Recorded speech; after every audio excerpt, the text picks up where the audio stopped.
राज्य सरकारनं ऊर्जेच्या क्षेत्रात काही महत्त्वाचे निर्णय घेतलेत।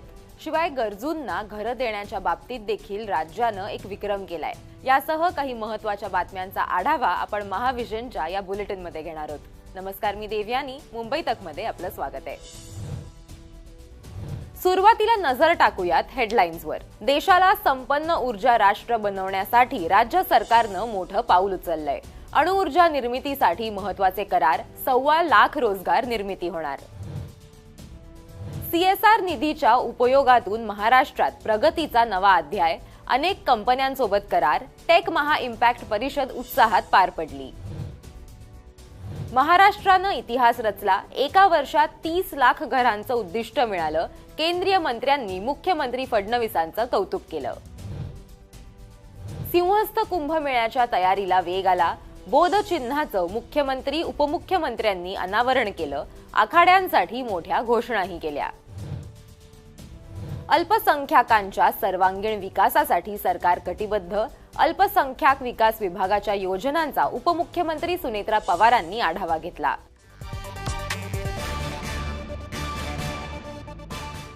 आता पहिली आणि अत्यंत महत्त्वाची बातमी। भारताला ऊर्जा क्षेत्रात भक्कम करण्याच्या दृष्टीनं महाराष्ट्र शासन सातत्यानं मोठे निर्णय घेत आहे। याच अंतर्गत राज्य शासनानं अणुऊर्जा निर्मितीसाठी महत्त्वाच्या कंपन्यांशी सामंजस्य करार केलेत। यामुळे राज्यात एकूण 6,50,000 कोटींची गुंतवणूक होणार आहे, तर 25,400 मेगावॅट इतकी ऊर्जा निर्मिती आणि 1,23,500 रोजगार निर्मिती होणार आहे। अणुऊर्जा निर्मिती क्षेत्रामध्ये राज्य शासनासोबत 4 कंपन्यांचे सामंजस्य करार करण्यात आलेत। यामध्ये national thermal power corporation limited, Adani power company, Reliance industries limited, Lalitpur power generation company limited यांचा समावेश आहे। स्वच्छ ऊर्जा निर्मिती क्षेत्रात राज्यात येणारी गुंतवणूक ही देशाला संपन्न ऊर्जा राष्ट्र बनवण्यासाठी निश्चितच बळ देणारी ठरणार आहे, असा विश्वास मुख्यमंत्री फडणवीसांनी व्यक्त केलाय। भारतासारखा जो प्रगतिशील देश आहे, ज्याच्यामध्ये खूप मोठ्या प्रमाणात आता आपली एनर्जीची रिक्वायरमेंट वाढते आहे आणि सोलर, विंड हे जे काही रिन्युएबल्स आहेत, याच्यामुळे एनर्जी तर मिळते, पण ती 24/7 मिळत नाही, ती रिलायबल मिळत नाही।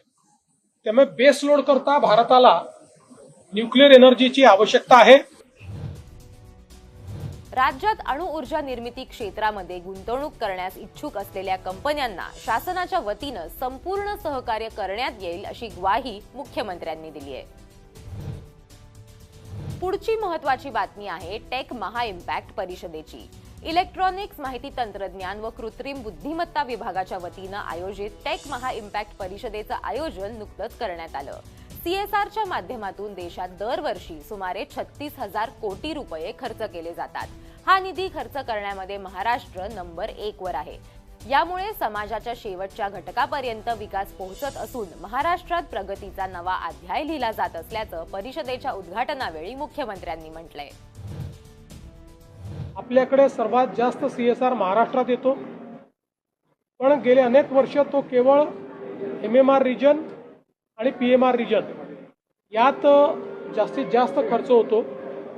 हा प्रयत्न असा आहे की महाराष्ट्राच्या सर्व भागांमध्ये, गडचिरोलीपासून नंदुरबार पर्यंत सगळ्या भागांमध्ये सीएसआर ऍक्टिव्हिटी चालावी। यावेळी राज्यातील विविध विकास कामांसाठी 24 आघाडीच्या कंपन्या आणि संस्थांसोबत सामंजस्य करार करण्यात आलेत। या करारांच्या माध्यमातून तंत्रज्ञान क्षेत्रातून सुमारे 155.75 कोटी रुपयांचं योगदान महाराष्ट्राला मिळणार आहे। यावेळी उपमुख्यमंत्री सुनेत्रा पवार, मंत्री आशिष शेलार, मुख्य सचिव राजेश अग्रवालांसह महत्त्वाचे अधिकारी उपस्थित होते। आता बातमी आहे महाराष्ट्र शासनानं केलेल्या विक्रमाची। महाराष्ट्राला एका वर्षात 30 लाख घरांचं उद्दिष्ट मिळालंय। हा देशातील आतापर्यंतचा सर्वाधिक आकडा आहे। साताऱ्यात मुख्यमंत्री देवेंद्र फडणवीस आणि केंद्रीय मंत्री शिवराज सिंह चौहान यांच्या उपस्थितीत प्रधानमंत्री आवास योजना लाभार्थी मेळावा आणि महाआवास अभियान राज्यस्तरीय पुरस्कार वितरण समारोह पार पडला। यावेळी केंद्रीय मंत्र्यांनी मुख्यमंत्री फडणवीसांचं कौतुक केलं। और मुझे कहते हुए गर्व है, प्रधानमंत्री जी के आशीर्वाद से उनकी पहल पर लगभग 1 साल के अंतराल में 30 लाख मकान महाराष्ट्र को मिले। इतिहास में आज तक नहीं हुआ। येत्या 5 वर्षात महाराष्ट्रातील प्रत्येक बेघराला पक्क घर देण्याचं आश्वासन मुख्यमंत्र्यांनी दिलंय. त्यांनी राज्याच्या विक्रमाबाबत काय म्हटलंय बघूया. 30 लाख घरं एकत्रित मिळणं देशाच्या इतिहासातला रेकॉर्ड होता. आपण 2016 ते 2022 या कालावधीमध्ये मोदीजींनी आपल्याला 13 लाख घरं दिले, ज्यातले 12,90,000 घरं आपण पूर्ण केले. यावेळी मुख्यमंत्री फडणवीस आणि केंद्रीय मंत्री शिवराज सिंह यांनी प्रधानमंत्री आवास योजनेअंतर्गत प्रतिनिधिक स्वरूपात घरांच्या चाव्यांचं वाटप केलं. कार्यक्रमाला मंत्री शिवेंद्र सिंह भोसले, मंत्री जयकुमार गोरे, मंत्री शंभूराज देसाईंसह लोकप्रतिनिधी आणि अधिकारी उपस्थित होते. तिकडे नाशिकमध्ये होणाऱ्या सिंहस्थ कुंभमेळ्याची तयारी जोरात सुरू आहे. कुंभमेळ्यासाठी बोधचिन्हाचं अनावरण मुख्यमंत्री देवेंद्र फडणवीस, उपमुख्यमंत्री एकनाथ शिंदे, उपमुख्यमंत्री सुनेत्रा पवारांच्या हस्ते करण्यात आलं. नाशिक त्र्यंबकेश्वर सिंहस्थ कुंभमेळ्याच्या अधिकृत बोधचिन्हामध्ये भारतीय अध्यात्म, श्रद्धा आणि सिंहस्थ परंपरेचं दर्शन होत आहे. भगवान शंकराचं त्रिशूळ, श्री क्षेत्र त्र्यंबकेश्वर मंदिराची छटा व शिवलिंगाच्या स्वरूपात साकारलेली गोदावरी नदी यांचा बोधचिन्हामध्ये अत्यंत समर्पक आणि कलात्मक वापर करण्यात आलाय. यावेळी आखाड्यांसाठी महत्त्वाच्या घोषणा करण्यात आल्या. याबाबत उपमुख्यमंत्री शिंदेंनी माहिती दिली.